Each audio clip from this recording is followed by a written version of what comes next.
Okay, we are here. We are back, and we have with us the wonderful Bill Krause, Sean Tourengeau. Apologies if I'm saying your name wrong. Oh, Tourengeau, isn't Tourengeau. it? Tourengeau, yeah. Thank you. And Thomas Marrone here with us. But first, we just need to do a quick update on some donation goals.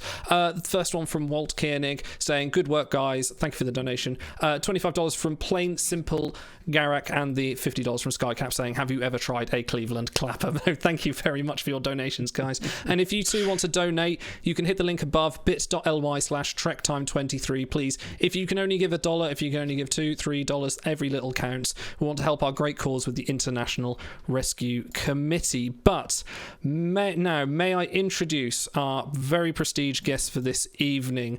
On my left, we have Bill Krause, designer of the Constitution 3 class USS Titan-A and the Shangri-La, its predecessor, from which that design was based, from the latest season 3 of Star Trek Picard. On my right, Sean Tourengeau, designer of the USS Titan, the Lunar class, originally unveiled in the Pocketbook series and unveiled officially in the Lower Decks season 1 finale, and as seen in Picard seasons 2 and 3. And directly below me, Thomas Marrone, art director from Cryptic Studios and designer of many starships in Star Trek Online, not at least the Pathfinder class USS Voyager B, and also responsible for modelling the USS Enterprise F for Star Trek Online and Picard Season 3. An absolute cavalcade of amazing starship designers. And guys, I'm very thankful you can join us. This is probably one of my most anticipated sections. But let's start with, hey, how are you all? How is life? How is life post Season 3 Picard? Oh, one last disclaimer. We're going to do a no spoilers thing. If you haven't seen Season 3 of Picard,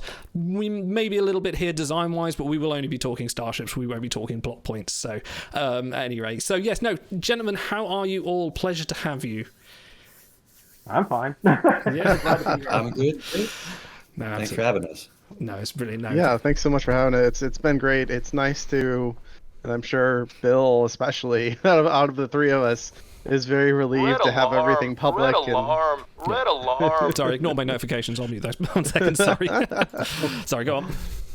No, just that it's all out there now, right? That the season's over. You don't have to worry about leaking or spoiling anything, and you can just sort of talk about it and celebrate with the fans. Congratulations, Bill, on the Titan-A / Enterprise G. Like, you know, what an accomplishment to design an Enterprise like that. Not just an Enterprise, but like a hero Enterprise, right? The one that sort of carried the show is such a great achievement for a designer. It's a 2-for-1 deal. I designed one ship and accidentally got an Enterprise in the end. So that was it's also unexpected. We're missing, of course, Adam Isle, who won the original Enterprise F contest. We are kind of nice to see all three of the new vanguard of, I guess, fan creators. Starting back with the Titan on to now, we are the next, aptly named, the next generation of ship designers. So it's nice to be on a panel with at least two others. Absolutely. I mean, don't get me wrong. If I could have John Eves here as well, like, just complete it, and Rick Stern back as well, get a nice trifecta. Okay, first question for you all. Okay, the year is 1979. You are sitting in the cinema, eagerly watching the introduction of the motion picture when the sequence flying around the exterior of the refit USS Enterprise begins. How excited are you right now, and how is this shaping up your desires to design starships in the future? Idle, is this a question for you as well? A little bit. May not be the biggest motion picture fanboy here, but hey, go on. I was that age. I was watching that on the screen when it happened. Fantastic. So I was 14 years old. So, I mean, that was what made Star Trek real for me, was when I saw the Enterprise that big on that big screen. It wasn't just this little ship on a black and white or color TV. It was, real. And that brought it home to me right there.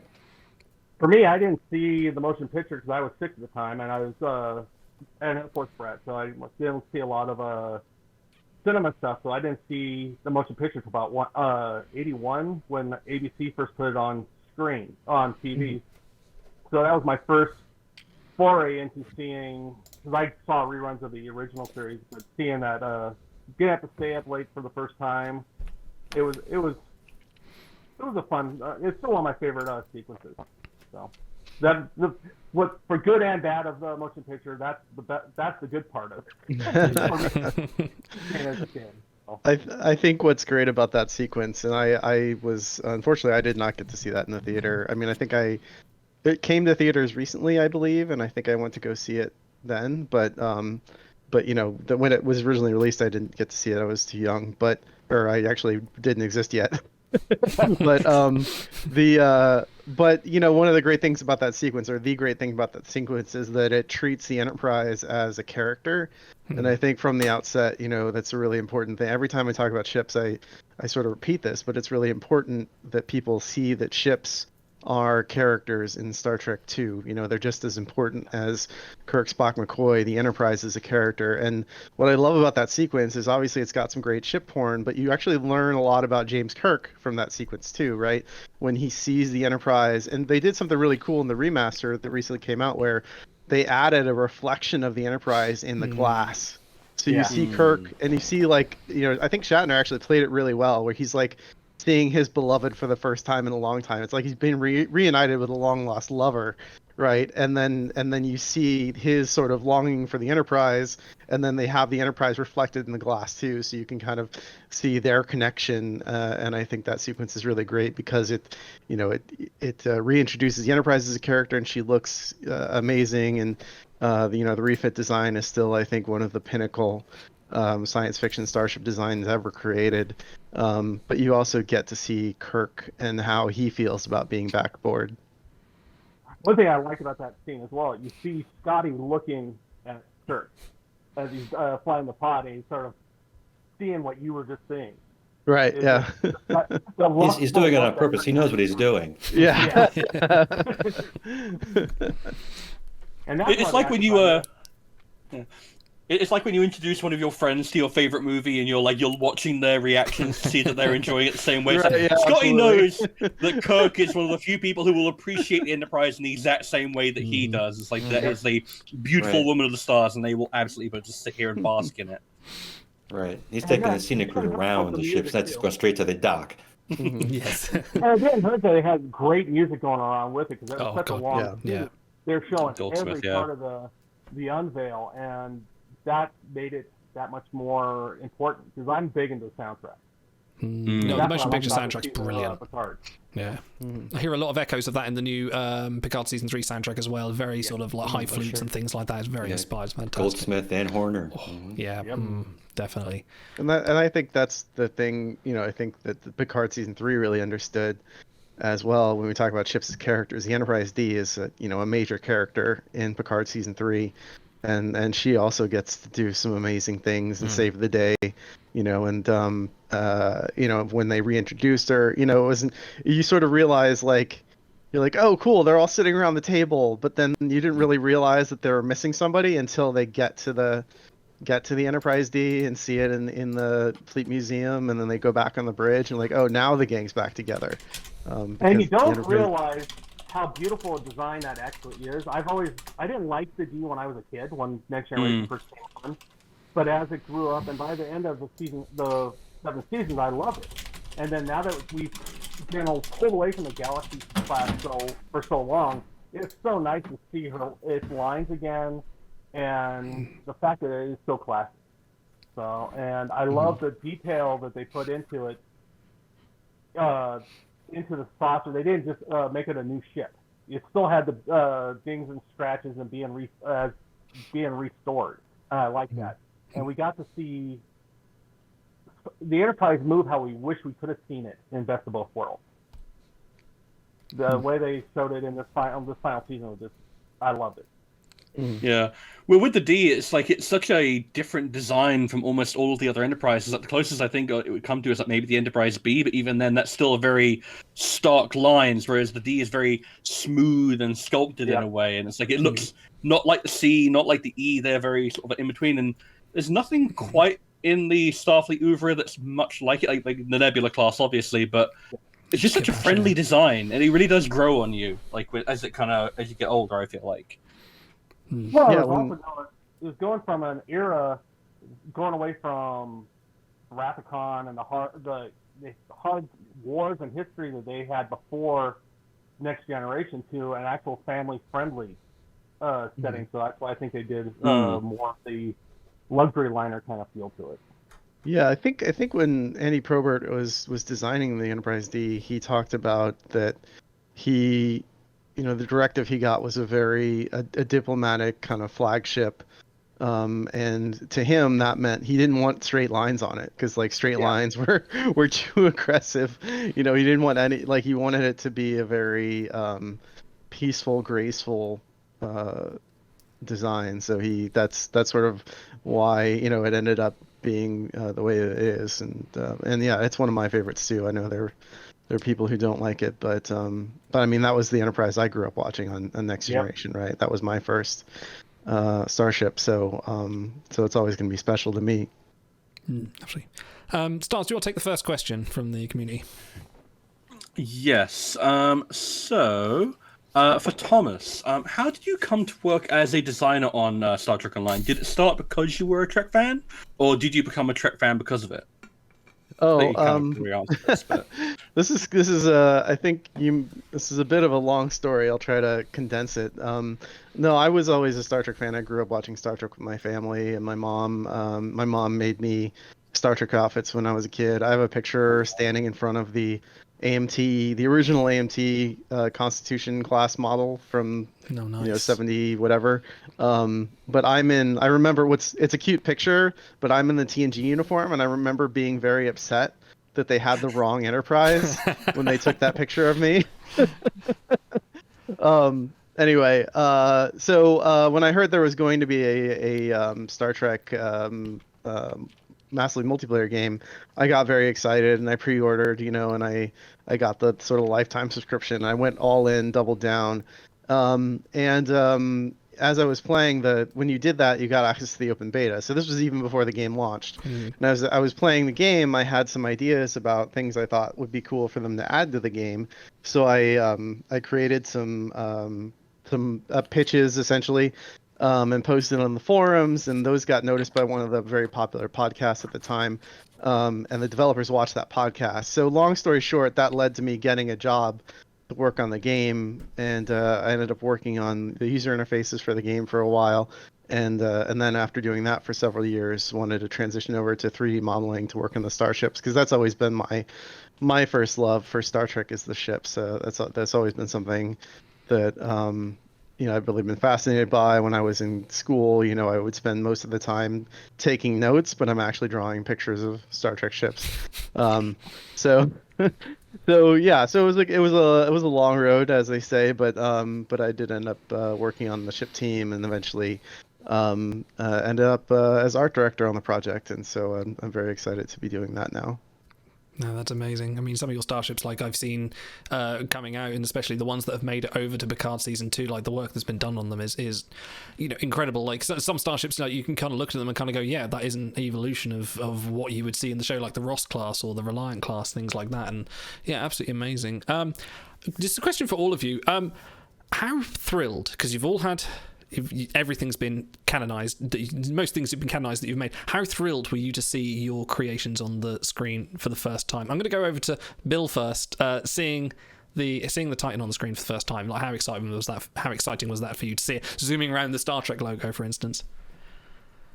Just it was unreal. I mean, we saw that, or actually I saw that along with Thomas at the premiere in LA when they did the seasons, or episodes 1 and 2 of season 3. So to be in the theater with the cast and crew and a crowd of thousands of people watching it on a huge screen in Hollywood, to see my ship, I can't even put words to that. So that was incredible. But my first canon ship would have been in season 2, just for 1 second, because I built the Red Room models of all the Stargazers. Yes.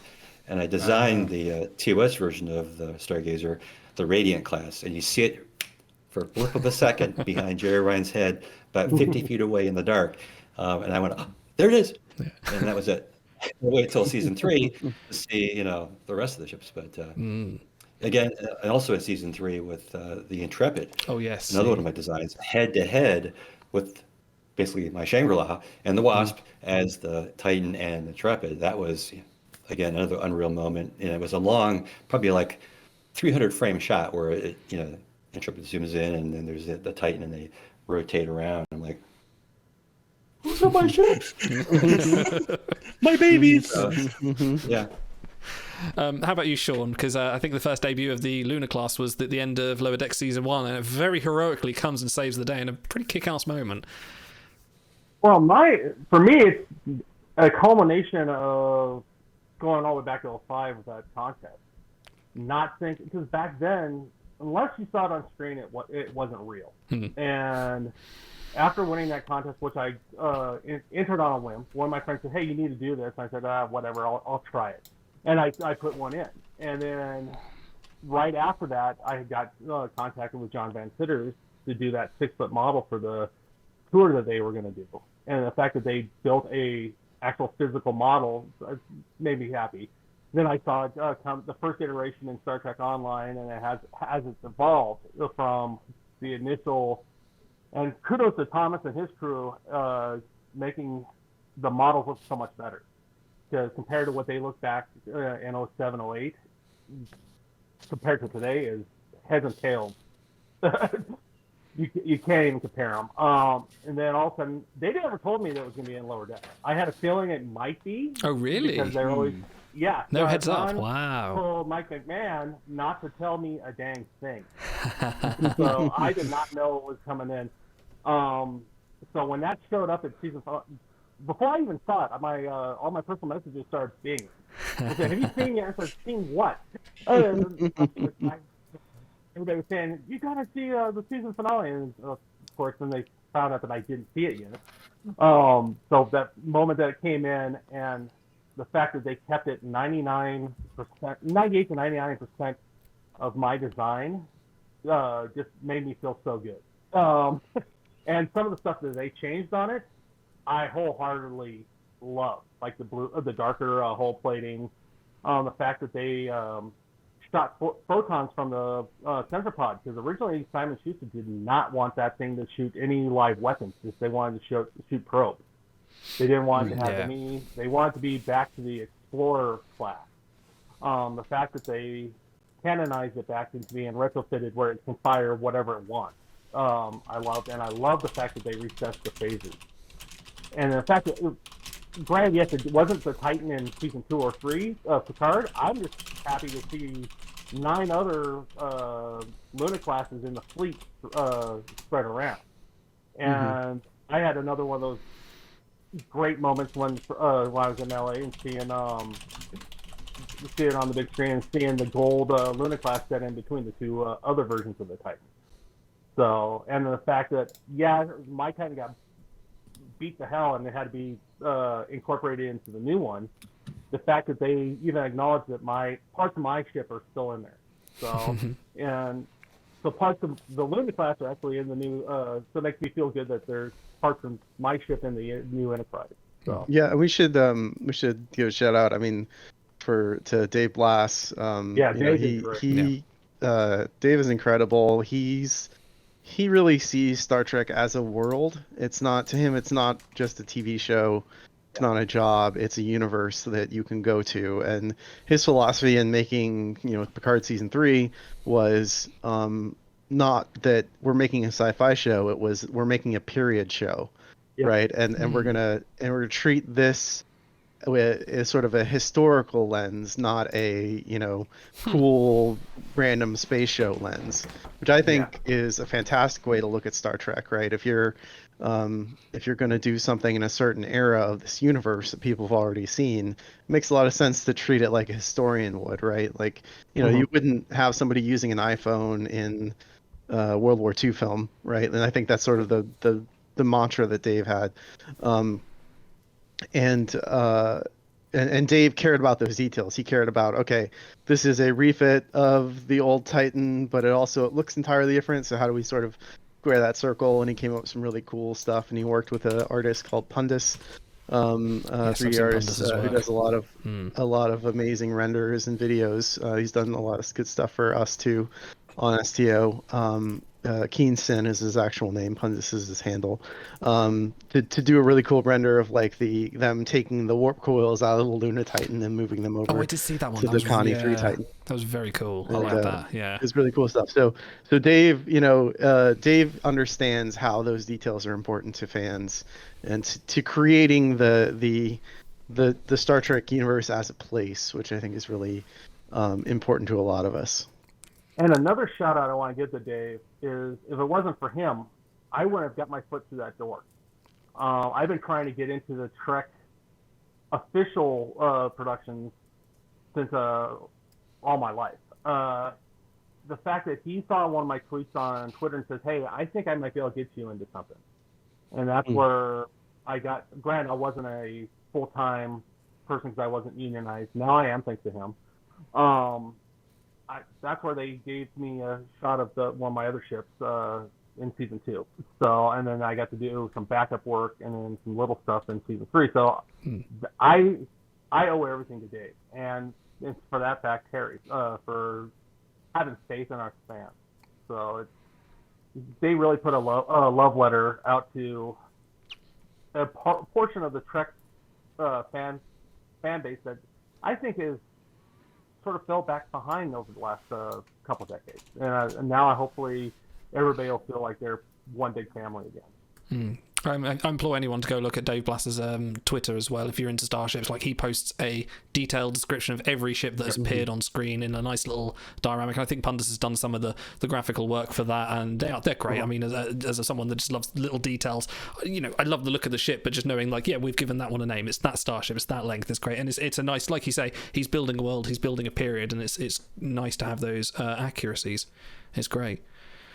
Sorry, Tom, what about yourself? Seeing the Enterprise F, or seeing the Pathfinder class, as well as the other starships you've modelled on behalf of other artists that have gone into the Picard series. How was that like seeing them in action?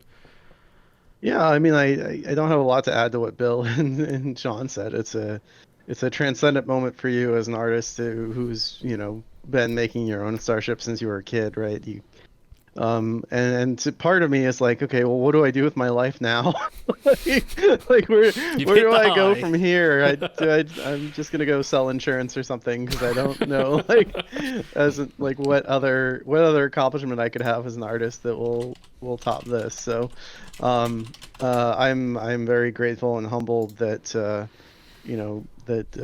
Dave was open to collaborating, and he saw that we had a lot of on Star Trek Online, we've been working on this stuff for 13 years now. The game has been running for 13 years. I've been with the game for essentially 12 of those years. I've been making part of the process of making ships for 8 or 9 of those years. And so we had an institutional knowledge and understanding and practice that I think not a lot of people had in the intervening time between Nemesis or Enterprise all the way up through now. Nobody's been working on Star Trek consecutively as long as we had, and making those ships and stuff. So I think it was very it was great that he saw the work, that he was just Googling Star Trek ships and he kept seeing, oh, where's that from? STO. What's that from? STO. And then he really liked it. And so he reached out to us, and we were able to help fill out that Starfleet and expand the ranks. And I think fans appreciate that too, right? To give, because I mean, I think there were some people who didn't quite understand the backlash against the Inquiry fleet at the end of Picard season 1, and I think they didn't. It all goes back to Star Trek as a place, right? And so many fans have been wanting to see the continuation of the place of, which, no hate on the Inquiry, I actually think it's pretty cool, but like, but so many fans have been excited and curious about where does Star Trek go from here? Where does Starfleet go after TNG, after Voyager? What does it look like? And what is that universe like? What does that place look like? And they didn't really have the time or budget in Picard season 1 to answer that in a satisfying way, right? And so I think a lot of people felt maybe like they had the rug pulled out from them a little bit, or just wasn't up. It wasn't the answer they were looking for, right? And I think Dave understood that, and he wanted to open the world up. If you think about Star Trek 3, I guess the movie, I like it, but you could say it's an uneven movie. But one of the things that Star Trek 3 really did, when you think about all the visual language it added to Star Trek between the Excelsior and the Grissom and the Bird of Prey and Space Dock, Star Trek 3 made the universe of Star Trek so much bigger, just by adding all of these ships and all of these things. And so getting to do that for Picard with STO and all of our ships was certainly a privilege. And I do want to mention, the other STO artists, Hector Ortiz, our concept artist. He's designed a lot of the ships that they ended up getting used. Donnie Versace, Ian Richards, a couple other Starship modelers who made some of the models that ended up being used. And one of the things that's been great about STO being around for as long as it has is, like Sean said, we've been able to remaster a lot of our old models. So stuff that was in the game now wouldn't be passable at all on TV, but stuff that was in the game originally at launch 10 years ago, 12 years ago, wouldn't be passable on TV. But stuff that we make for the game now, it's still not film quality, but it can sit in the kind of the mid background and look fine. And we're really grateful to Dave and Brian Tatoski, the VFX supervisor, for being willing to work with us and taking and giving us, they could have just said, no, that's from a game, we're not going to use it, right? But they were willing to actually open the file up and look at it, be like, oh, that could work. And so I feel really lucky. That's a major part of getting an opportunity like this, is you have to work hard, but you also have to be lucky, and it's sort of equal parts luck and hard work. So yeah, no, it's fantastic. Stars. This next one's for Bill, and this is actually kind of like a subject that's kind of near and dear to my heart. So you're a pretty avid, physical starship modeler, and I don't know if you can quite tell, but I have a pretty substantial collection of the Eagle Moss models there, including the Bajoran solar sailing ship, which is quite rare because they tended to break coming out of the box. And I implore everyone to look at your various social media feeds, because you have some really interesting looks into the process of building actual physical models, which is kind of something that Star Trek doesn't really do anymore. I believe the last one that used a physical model purely for filming would have been Voyager. Yeah. I believe, Enterprise was purely CG. So how did you come to start first building and then eventually working on commissions in this hobby of creating physical models? Well, it's a lifetime question right there. I mean, I've been building models since I was a little kid, and got out of it, as most people did, when they got into college or got married and had kids. So it was like a long gap between, as a kid, to getting back in the hobby once my children were grown and had moved to college. So it wasn't until about 2014, 15 that I got really back into the hobby of building models again. And the first two ships I built were the Shangri-La and the Wasp, which you now know as the Titan and Intrepid. But that was when I started posting these images of models online on Instagram and Facebook, and I was starting to get noticed by some of the people in Star Trek, like Doug Drexler and Johnny Eves, and I got to be friends with them, most of these guys. And that's how Doug discovered me, kind of by what I was posting with my models. I was taking photographs of my finished models and compositing them into space backgrounds so they looked real. And I was just doing it for fun. And he saw, well, I'm kind of already doing this for the calendar. So that's how I got into the calendar too. And I've been doing it since, I think, by 2000 I think the first one was 2018, but we do them 2 years in advance of each calendar. And I'm now on my 7th year of doing them. So I think I'm one of the only few people who actually composite physical models within a space background versus those who are doing it digitally. And I've done some digital backgrounds, and some ships in the background are digital, or some assets are, but for the most part, they're all physical models that I photograph in my studio.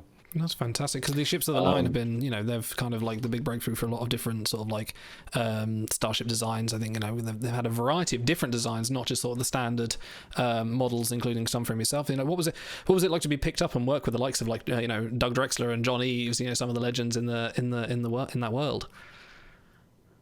Right, that was the big thrill when I got that email from Doug Drexler, or text via Facebook saying, "Hey, I love your stuff. I want you to submit something for the calendar. I'm like, wow, I've made the big time. This is my so first cool. foray out into fandom, and it's just been every year it's another thrill to get that email. Hey, we're doing the calendar. Do you want to do it? Yes. I mean, I'm never saying no, but I'm always hopefully I hope I have something available to and ready to photograph again. And sometimes I have to dig back in the archives, pull something out like the Shangri-La, which didn't appear till the 22 calendar, and I had done that years ago. It was one of my first models. So I do have a backlog of models that I photographed that I can pull into, but they're dwindling.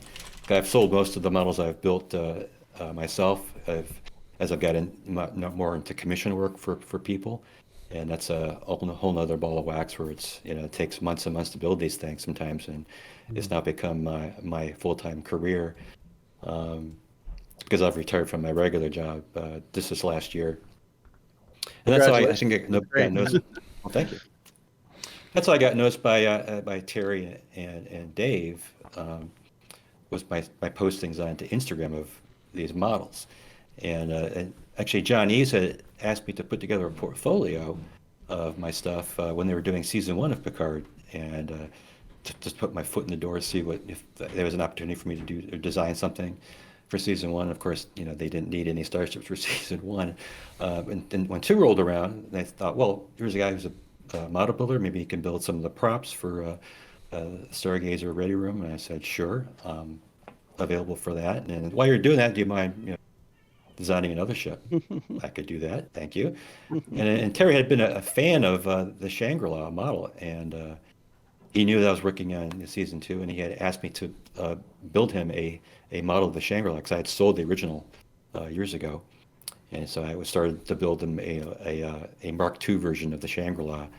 Just as in between, while I was building the gold-plated models for season 2, I was working on this other thing for Terry. And then one Saturday evening, I got an email from Dave Blass saying, hey, are you working on this model for Terry?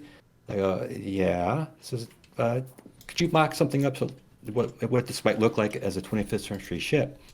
I go, I could do that. And I just finished priming it. I thought, I really don't want to take this thing apart and mess with it. Do you mind if I just Photoshop something together really quickly? He said, yeah, go ahead. Because I had extra engines from the Stargazer, and I just Photoshopped that in place of the standard Shangri-La engines, and I emailed that back to Dave that night. And the next morning, I got a text from Dave saying, hey, we're good to go on that. I'm like, good to go for what? I had no idea what that was for.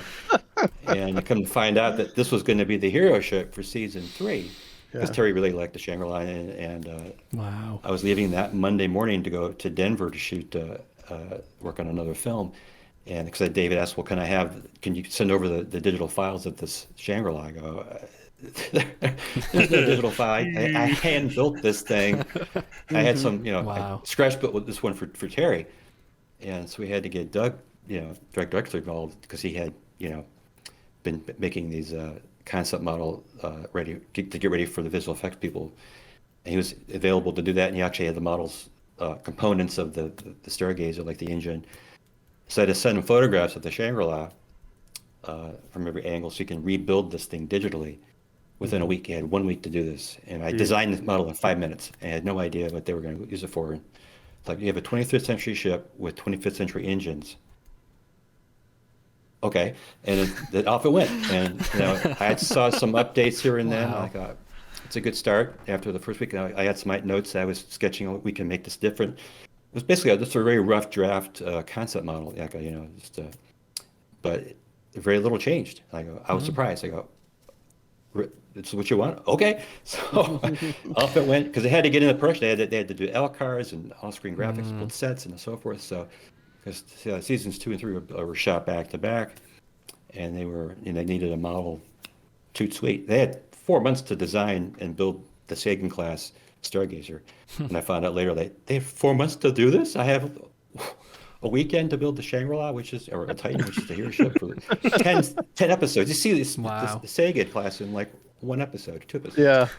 So I was really surprised that we had very little time to play with this. But when I did the Intrepid, I know there's another ship I was working on. When I finished working on the Titan, Terry had somebody working on playing with another ship I was playing with, was the what I called my Chaparral class, which was a TOS version of my Wasp. And Terry's like, "Hey, I have an idea for that ship." I go, "Oh yeah?" And so, "Can you make this 25th century?" I go, I can. Now that we know where we're going with this, I can do that. So I had more time. It was Terry and I back and forth via texting on Instagram. So what do you think of this? What do you think of this? And we had more time to play with it and find out, that ship's in like one shot, one episode. But we had much more time to play with that than the Titan. But it's closer to what I was envisioning for a ship than the Titan ever came out to be. Go ahead. Sorry. No. I was just going to make a joke and to say, do you think Terry Matalas goes around just saying, can you make anything 25th century? This coffee, make it a bit more 25th century. this is right. Door, like need it more 25th joke. century. Yeah. What would this look like? What would this can look like in 25th century? Just a few more nacelles, some more glue. They say streamlined. They just kind of kitbash. They took parts off the Sagan and made every ship look like, they took the bridge and engines off the Sagan and put them on the other ships. They look the same. But. Yeah, that's great. Sean, speaking of LCARs, like you had a little bit of work on that yourself in season 3. You had designed some of the LCAR systems as well, didn't you? So how was that sort of getting drafted for that kind of work as opposed to starship modeling work? Well, for me, it wasn't anything that was on set. It was toward the end of the last week and a half of production on season 3. Dave asked, "Would you like to do some stuff to get some union time?" I'm like, "Yeah." He goes, "Good, I'll send you over to Mike Okuda." I'm like, Mike Okuda? So I got to work with him for like 2 days on just two sets of LCARs. One, but it ended up being 3 sets. One wasn't used. They're all going to be used for the opening / closing title scene. So I got to do the part for episode 1 where you see Picard's codec, and then when you look into the upper right, you see a La Serena set. I did that set. So I got to go back and forth, and Mike is amazing, and the fact that I know everybody says he's amazing, but I just finally get to work with him, and for the limited time I did, he is a knowledge. As you can see, I'm speechless, which is hard for me because I tend to speak a lot. But getting the chance to actually work on some of the iconograph stuff in Trek, it was great. And I do most of my ship design and stuff in the past in Illustrator, so getting to work in Illustrator, work on flat pieces to hand off. I didn't do any of the animation. I just handed it off to the animators who made it come to life. But to get my stuff to look seamless with the other artist stuff, I'm happy with the final result. Fantastic. And the other piece I got to do, they had me do that first set in TNG styles because they didn't know if they were going to use the old LCARs from Enterprise D for the card codec, or they're just going to do the 25th century stuff. So they had me doing both up in both styles. And I actually had to learn more on the 24th century stuff versus the 25th century because it was the 25th century was a little bit more simplistic to me to get stuff out. To get the old classic TNG one, that was harder for me because I wasn't getting the spacing right, and the way Mike had his set of rules for those LCARs. So it was a real good learning experience for the 2 to 3 days I got to work with him. And how about your work on the World Breaker, which was the World Razor? World Razor. So I always get that. You chastise me about that when I send you the document. Sorry, the World Razor, the alternate Confederate Universe version of the Enterprise D, essentially, which appeared in a painting, and I think, thanks to Tom and team, has now been immortalized in Star Trek Online as well. But how was that process as well? I love what they did with that. That actually got Jeff Lombardi. Dave put me in contact with Jeff Lombardi, the prop builder, with season 2. And he goes, "How would you like to work on the way he put it, goes, how would you like to redesign an Enterprise?" I'm like, "Redesign an Enterprise?" He goes, "Well, technically it won't be the Enterprise, but it will be." He goes, "Start with the D and start adding razors to it and start making it look hard edge." So that's where the idea started, and that was fun. Granted, you don't see it in action in season 2. the fact that my concept developed into that painting, it was just such a jaw-dropping moment, especially after they went through General Picard's study and seeing all these skulls of dead adversaries, and they pans over and you see my ship blowing away the board. And then fast forward to this year, and Thomas and his team putting it into STO, I was very, very humbled that they actually, because I did a couple, all you ever see on screen is the bottom side of it. And I decided to do some explorations of the top view, and I'm happy that they actually went with some of my sketches, and that's what made it into STO. So it's very, very close to what I envisioned. And yes, before people out there saying it looks like a certain other franchise's ship, yes, it did have some influence. Hard not to. Yeah. Yeah, especially since I have a few of those Eagle Moss ships sitting on my shelf next to where I draw. Because when they were doing rework, Jeff kept on saying, "Oh, this is close." Because I went back into the TNG tech manual that was put out by when TNG was out, the red tech manual, and I was looking in the back, and they had what would the other enterprises look like. I had those pages, and so some of my early explorations, I started doing that with the saucer section, and they said that's close, but cut this out, add this. Think of a battle axe with nacelle, and so that's where I looked over to my shelf next to me, and said, I think I can use that. And started doing explorations on it. So, and then they handed it off to Document. I think it was Don Document. Darren. Yeah, Dan Document. He did the initial 3D to get it ready for the painter, so they can get into the right position, and then that's where they handed it off. So then the rest is history. I still wish it would have been in season 2, chasing the Lost Arena before they went back in time, but I can totally understand for budget-wise reusing some of the old ships. And they used a couple of my favorite ships in there anyway, so it's like, I can handle that. You'll live with it. Yes. You can. Oh yeah, I can live with it. Yeah. The fact that I got to design a second canon ship is great. So. Yeah, and I want to say that Tobias Richter modeled the World Racer for STO. He's a great, well-renowned fan artist, and I guess he's not really a fan artist anymore because he's done a lot of professional Star Trek work, including working for Stowe. But he's also, I think he did some models for the CBS project, the remaster of TNG. I think he's done a lot for like Star Trek Adventures. Tobias is a fantastic artist, and we're lucky to work with him, and he did a great job bringing the World Racer to life. And I knew as soon as I saw it that anything like crazy and mean looking, people are gonna, somebody's gonna want it in STO. So as soon as I saw it bristling with weapons and the battle axe look, I'm like, oh man, that thing's crazy. Like, that absolutely, we're gonna have to put that in STO. There was no like, I wonder if we'll do it. I was absolutely immediately like, that's going in STO for sure. Oh, one thing that people know for me, for besides my ships that are on screen, I'm known for the fact for my love of anything alternate reality. I'm totally into the Star Trek embracing a mirrored universe and stuff. So I've been doing variations of standard Starfleet stuff and fan and commission stuff for years, especially with Dark Mirror stuff. So the fact that I actually got to do one that wasn't mirror, but it was kind of mirror, and it was based off of an iconic ship, it was great.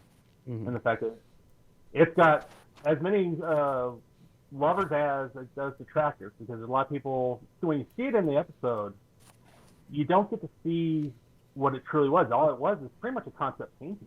So some of the stuff doesn't line up right.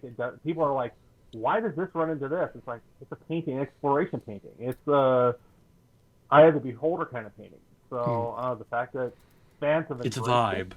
Fans have embraced it, and the fact that so many fans have been sending me photos of it in STO, and some of the some of the variations that they do, it humbles me that people like another one of my designs.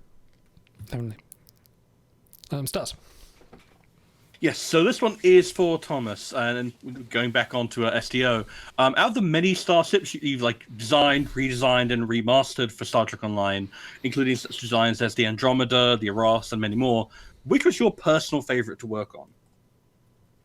I mean, that's a good question. The Pathfinder was my very first Starfleet ship that I got to build and design for STO, so that's always gonna hold a special place in my heart, and it's really cool that they decided to make that the Voyager B in Picard.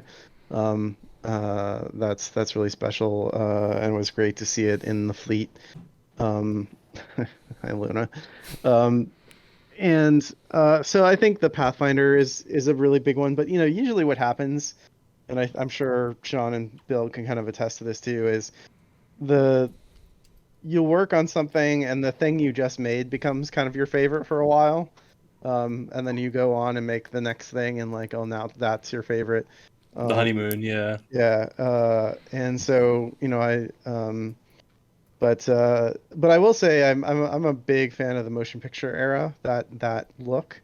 And so a while ago I did a motion picture era ship called the Giorgio, which was basically taking the Walker class ship from Star Trek Discovery and reinterpreting it through the motion picture lens. And that's really one of my favorites that I've ever done aesthetically. I've always been really pleased with how that came out. That's fantastic. Okay. Can I say one of my favorites of I don't know if you designed it. I like that I've seen in the STO is the Gagarin. No, I didn't design that. That was designed by Hector Ortiz and Donnie Versace modeled it. Pass it along to him that it's a great. Yeah, it's a great. STO. Yeah, it was a lot of fun when Discovery came out, taking all of those Discovery designs and reinterpreting them through our own version of what the 25th century Starfleet would be, right? And so taking because the Discovery ships, they have their own unique style, but they have some pretty classic like Starfleet arrangements, but also some cool twists. And so reinterpreting all of that through STO's paint scheme and style. Hector Ortiz did a great job. We got a lot of great designs out of that whole process. But I also should say, I mean, the thing that I did the most recently, the biggest project that I did most recently was obviously the F for Picard. And that's, I'm very, very proud of how that came out. I owe credit to Bill Krause, because as I was doing it and I was massaging the design, I wanted to flesh it out from where it was in the game, because when the game started, our starship models had a triangle limit of 8,000. So you hear the word polygon, I'm going to say triangle, essentially means the same thing, but and gamers will probably know what I'm talking about at least. But with a real-time game, you need a hard cap on how detailed your models are for processing power, so that your frame rate doesn't get too low, right, when people are playing your game. And so at launch in 2010, our triangle count for a ship was 8,000 triangles. And we've slowly been upping that over the years. And so we go from 8,000 to 12,000 to 20,000 to 30 to 40. And the model that I built for Picard is still not film quality, like I said, but it was good enough for kind of the distant shots they showed. It ended up being about 100,000, so it's kind of one of the more detailed models that I built.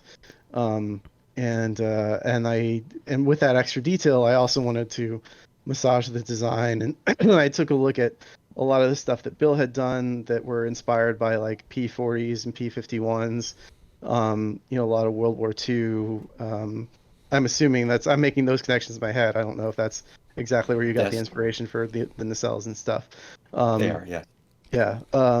And so I brought some of that language into the Odyssey when I rebuilt when I was building the new model. I tried to pull it back to give it some of that retro styling that I feel is a very, very Star Trek thing to do. Okay, now for the big, tough question. This is the one you'll spend weeks after regretting your answer. And you cannot pick something you've designed yourself. The big tough question: what is your favorite starship design that has not been designed by yourself, and why is it the Constitution refit? Bill. Well, I don't know if anybody can say anything because you answered the question first. Yeah. Bill, go on. What is your epitome of saying this is my starship design, my favorite? That's tough because there's so many things that you like out of so many other starships, but find one that has everything you like on it is hard. But I think I go back to probably the Enterprise E that John Hughes did. It's just such a nice collection of lines and curves that'll just flow together from the bow to the end of the nacelle. It just flows, and there's nothing out of place, and you can just look at it forever and just fall and fall and fall into all this detail and painting and the little architecture that he's got throughout the thing. It's a sculpture. It's a work of art. And especially given how the miniature they built for First Contact is just incredible. It's exquisite. Like all of the little channels and everything that they did to that for that ship. Just go Google First Contact, or Enterprise E Studio Miniature, and just look at some of the close-up pictures of that model. It's phenomenal. Yeah, well, they show it off so much in First Contact when you first get to see it, and it's what I remember hearing a design ethos that was like, if you can design a ship that looks good from any angle, and I can't think of any angle the Enterprise E looks bad from. It just looks so good. Like, you can shoot it from the back upside down, and it would look great. Did you ever see? Well, the fact that they did do the upside down part of it for the battle scene on the board. Yeah, I mean, there was. That's always the key: is the ship that looks good from every angle, and it's you can't. Not every ship has that. You have to take that model in your hand and rotate it in every direction, and the E does it. Did you see? It was. I had a book, The Art of Star Trek: First Contact and Insurrection. In there, they went through the design process of the Enterprise E, and one of the things they said they had to change was the way the nacelle pylons were angled, because they said if they swapped them around in the original design, it made it look like a roast chicken. So they had to swap those around pretty fast. I hear that a lot from people when they see my Ford. Yeah. How about you, Sean? What's your favorite design? For me, I saw this question coming, and it's hard to pick out one, so I picked out one from a couple eras, if that's okay. To me, the original Star Trek pilot with the big dome, the needles on the nacelle, the original Enterprise. The original Jeffries, Wow. Yeah, the Jeffries prize is for me, because that's what I grew up with. Before Next Generation came, I grew up with reruns. So I always loved the original Enterprise. Fast forward to the TMP era, I love the refit, but I have always loved the Reliant. The nacelles. That's what probably influenced my Luna class. The fact that it had the downward nacelles, and the fact that its history is a case of the original blueprints were signed upside down. So the nacelles were actually that's right, they were, yes. What Roddenberry originally signed was with it being flipped. And then fast forward to TNG to current era, Sternbach's Equinox. It was it was enough of the TNG era. First, for me, it was the first TNG post era ship that felt like an Enterprise but smaller, if that makes sense. This whole fact that it was a small ship that was beat to hell but was still holding together was throughout this whole thing, and it had enough parts of the standard Starfleet look. You knew it fit right into the fleet as a mid-range explorer. So I had many other favorite ships, but those are my top three. Tom. Yeah, I mean, I have a real soft spot in my heart for the original Constitution as well. I mean, I think one of the things I really like about it, that it's easy for Star Trek designers, especially these days, to get away from, is it looked like a spacecraft. Like, it looked like it was something that someday humankind might actually be able to build. All right, because Jeffries was he was a pilot. He was an aviation artist. He spent a lot of time around real machines that flew, and he had a solid understanding of, like, this is what, when you're building something like this, these are the things you need to think about and worry about, right? And I've given talks, like hour-long talks, about why that original Enterprise is such a brilliant design. and it was revolutionary as far as science fiction goes. Science fiction TV and film, that design really sort of changed the rules in a lot of ways. So I think we just need to recognize that when it all comes back to the original Enterprise and how different it was from everything that had come before it. It didn't have strings. It didn't have exhaust like rocket. It didn't have fins. It was all of these things were very purposeful. And it even the registry number was something that Jeffries was thinking like, well, the ship is going to fly past the camera really quickly, and so I want something you can read, and so that's why he settled on the 1701. It was letters that were easy to distinguish from each other and easy to read at a distance and really fast, and so it was all just very. I think the tendency is because it was the 60s.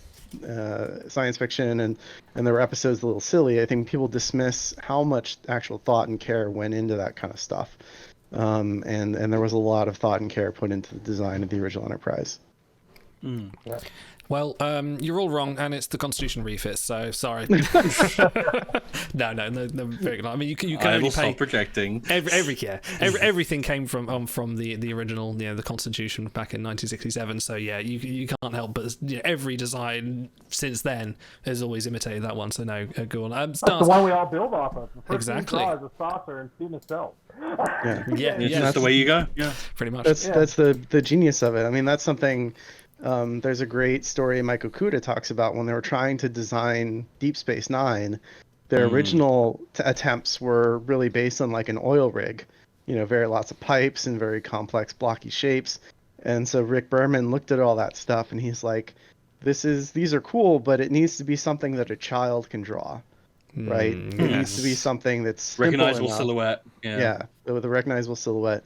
And that's when they backed off and they started, doing the circle with the spokes and everything.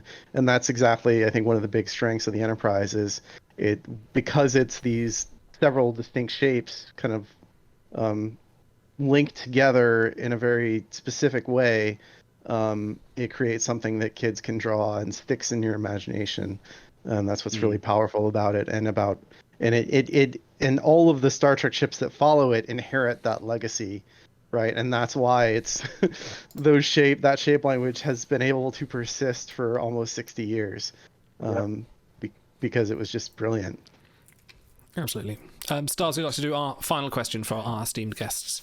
Absolutely. So, gentlemen, what advice would you like to give to someone who is perhaps interested in pursuing a career in starship design for science fiction film, TV shows? Like, what would you say this is kind of like what you would need to do if you want to try and foster this interest and bring it forward? Work really hard, I think, is my glib answer, but it's also, I mean, ultimately, I mean, there are a couple aspects to this. The first thing is there is, as I mentioned, there is always going to be an element of luck. You're always going to be, either somebody notices you or they don't. And so, to get a job working on Star Trek, you need to be noticed or you need to know somebody, you need to have that connection or somebody needs to take pity on you and give you that opportunity, right? But to get there, you have to be ready when that opportunity does happen, right? And the only way to get that to be ready is to do a lot of work, is to become essentially like Bill, world class in what you're doing, right? When you're making these models and you're making these designs and you're just so good at it that nobody can deny the fact that well, he's a fan, but also he is really one of the best visual designers out there, right? We have to hire him. We have to use him, and so you do that by working. You can. I mean, one of the great things about this era is that you have access to Blender, which is a free 3D modeling package. There are lots of digital pieces of software that can help you create art, but you just have to start doing it, and you have to do it, and you have to not just do it, but you also have to be have a healthy self-awareness of like, oh, this is cool, but I could do better next time. And you have to keep going, and you have to keep going. There's a great video of radio personality Ira Glass talking about how there's a gap between your good taste and then your ability to execute things that you yourself like. And the only way to close that gap is by just doing a bunch of work over and over and over again and getting better. And I think that it's really important that if people do have those ambitions and they have serious ambitions, that they do the work and they keep making things and getting feedback, and expect that for the first few years you're not really gonna be producing stuff that kind of hits the quality bar that you would need to get a job, but you have to power through that and just keep working until I've been working in SEO for 13 years almost, and I don't think I've got, it took me, I don't know, until recently that people beyond the SEO player base sort of took a look at what I was doing and said, oh, that's cool, that I got broader recognition for the work we've been doing. It just takes a while to get to the point where people, you have that skill set. So I love this question because it's an important one, but it's something that, if you seriously want to do this, you have to seriously put in the work to earn it, and also have a healthy self-awareness of like where your skill level is and where it needs to be to get access to these kinds of opportunities. No, well said. Guys, I would like to echo that as well. Thank you. No, definitely. Well, for me, I'm predominantly and still predominantly a 2D artist. But don't close yourself off, because I am teaching myself 3D. So some of my stuff that's on there is nowhere near pro stuff, but it's getting to where I can at least start off a rudimentary concept to go through there. But I keep my sketchbook with me. I keep any kind of drawing material with me at all times. So you never know when an idea is going to come to you. It also acts as the fault. Yeah, you're going to get a lot of rejections, and I still get a lot of rejections. That's part of the industry. But if you network with the right people, doors open, and they are willing to say, hey, well, your skills may not be where we are here, but we'd like you to go and try something try this. And keep yourself open to the fact that, yeah, you're not going to necessarily be designing a hero ship every time. You may be just doing a little cargo ship floating by in the foreground or in the background. But that will lead you to maybe another ship or another design or even a prop design. For me, I'm being at this turning 50, I'm starting my journey into this new industry called film. So where I go from here, I don't know. Depends on what doors opens up, and depends on what they ask me to do and how fast I can turn stuff out. It's helped me in the past with my illustration career. Now I just want to hopefully see if I can translate that into this new career. So that's where I say just don't give up. Because you will get stepped on. You will have haters. You will have people saying that you're why did they pick that versus this? That's a stupid idea. It's like, you got to remember, once you're hired to work on something, it's not yours. It's that company's IP, and you work on what their vision is. You may not like it all the time, but it ends up being a stepping stone to the next thing. And if you take the critiques right and work with them, they'll know that you are a person they can come to and depend on. No, fantastic. Gentlemen, thank you so much for coming tonight to come and talk with us and help us raise money. Honestly, this is one of the highlights, because I'm a huge, you might get the impression I'm a huge Starship fan, and being able to talk to the three of you about this has been absolutely brilliant. If people want to follow you on social media or otherwise, where can they follow you? Bill? I am on Instagram. It's Admiral Buck, and Twitter as Buck Admiral, Facebook as Bill Krause. Fantastic. Sean? I'm also on Instagram. Just search for my weird last name, Sean Tourengeau. Same thing with Twitter and Facebook. Tourengeau Creative for my art site on Facebook. And then you can find me on ArtStation under S. Tourengeau or Sean Tourengeau. Fantastic. Dom? Well, the best place to follow me for now, I guess, is Twitter at Thomas the Cat. I'll see you all there. I love that name. No, that's great. Absolutely fantastic, gentlemen. Bruno, absolute pleasure to talk to you. So we'll keep in touch. Maybe we'll have another talk next year or something like that. But no, absolutely fantastic. We're now going to take a cut away, and we'll be back with a normal stream. Guys, hit the donate link if you're going to. We'll be back very soon.